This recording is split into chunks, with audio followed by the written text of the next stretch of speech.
Hello les amis, je vous retrouve pour une nouvelle vidéo sur le football français et plus précisément sur la Ligue 2. Et je vais vous présenter le match Dijon-Bordeaux qui a lieu ce samedi 28 janvier 2023 à 19h pour le compte de la 20e journée du championnat de France de football de Ligue 2.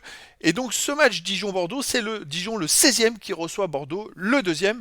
Donc je vais revenir un petit peu sur les classements des deux équipes avec leurs stats. On va voir tous les buteurs de ces deux équipes, les 10 derniers résultats, ça permettra de voir la forme du moment, les tendances. On va voir aussi les compos d'équipes éventuelles et probables, peu importe, voir les tactiques, ça peut encore évoluer d'ici le début du match, mais déjà ça nous permettra de nous faire une tendance sur cette rencontre et de nous faire une idée sur ce match. Alors c'est parti, donc Dijon est 16e de Ligue 2.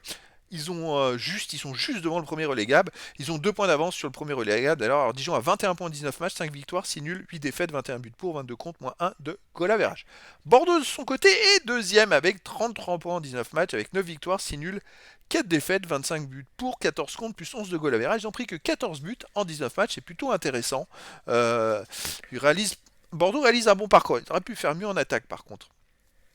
Classement des buteurs. On a côté Dijon le Bihan, qui est 12e marqueur du championnat avec 6 buts en 19 matchs. Et le 15e, c'est Alexandre Silva, 5 buts en 14 matchs. Après, Soumaré, c'est 4 buts, dont 2 pénaltys en 19 matchs.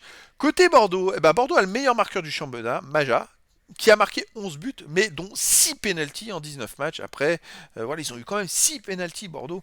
Ça peut justifier, et si à chaque fois ils gagnent d'un but, ça peut les aider à gagner pas mal de matchs.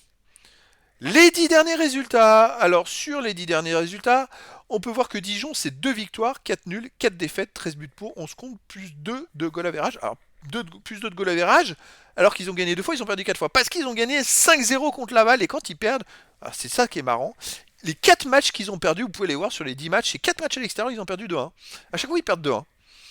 Alors, le dernier match, ils ont gagné 2-1 contre Valenciennes, donc on va regarder les matchs à la maison. 5-0 contre Laval, 2-1 contre Valenciennes, un partout contre Guingamp, et 0-0 contre Quevilly-Rouen. Donc effectivement, ils font plutôt des bons résultats à la maison. Bordeaux de son côté, sur les 10 derniers matchs, c'est 4 victoires, 3 nuls et 3 défaites. C'est assez équilibré, mais pour un deuxième de classement, c'est pas non plus des résultats extraordinaires. 14 buts marqués, 11 buts encaissés, plus 3 de goal average. Il reste sur 2 matchs nuls, un partout à domicile contre Amiens, 2-2 à Caen. Ils avaient perdu à domicile en Coupe de France en 32e 2-1 contre Rennes.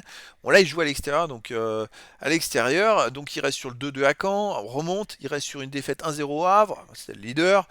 3-2 à Trélissac, bon, c'est une équipe de nationale. Ils ont perdu 1-0 à Nîmes et ils ont gagné 3-0 au Stade Bordelais. Mais bon, ça c'est une petite équipe. Alors à part des petites équipes, quand ils jouent en Ligue 2, les derniers résultats c'est pas très très bon, hein. Ils ont fait 2-2 à Caen, ok, mais ils n'ont pas gagné forcément des matchs. Alors, est-ce que ça veut dire qu'ils ne gagneront pas contre Dijon? Ça c'est la grande question, mais voilà, on voit les résultats sont là. Les compos d'équipe possibles. Alors pour Dijon, tout peut évoluer, hein, les amis, d'ici le début du match. Donc pour Dijon, gardien rennais, défense Traoré, Touré, Koulibaly, Roca. Milieu de terrain, Pi, Ndong, milieu défensif, voilà. Et en milieu offensif, ailier Silva, Jacob, Soumaré, attaquant Chaouna. Ou Assalé, c'est du 4-2-3-1.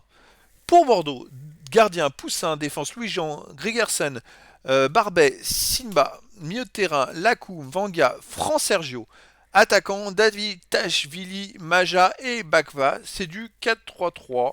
Donc on a une équipe qui joue en 4-2-3-1 qui reçoit ses Dijon et Bordeaux qui joue en 4-3-3 à l'extérieur. Encore une fois, tout ça peut évoluer d'ici le début de la rencontre. Donc voilà les amis, écoutez, ça va être très intéressant. Est-ce que Dijon va pouvoir s'éloigner de la zone rouge? Est-ce que Bordeaux va pouvoir se rapprocher du Havre? En tout cas, je vous donne rendez-vous ce samedi 28 janvier 2023 à 19h pour le match de la 20e journée du championnat de France de football de Ligue 2. Dijon le 16e reçoit Bordeaux le 2e. Voilà les amis, je vous dis à très bientôt pour une nouvelle vidéo.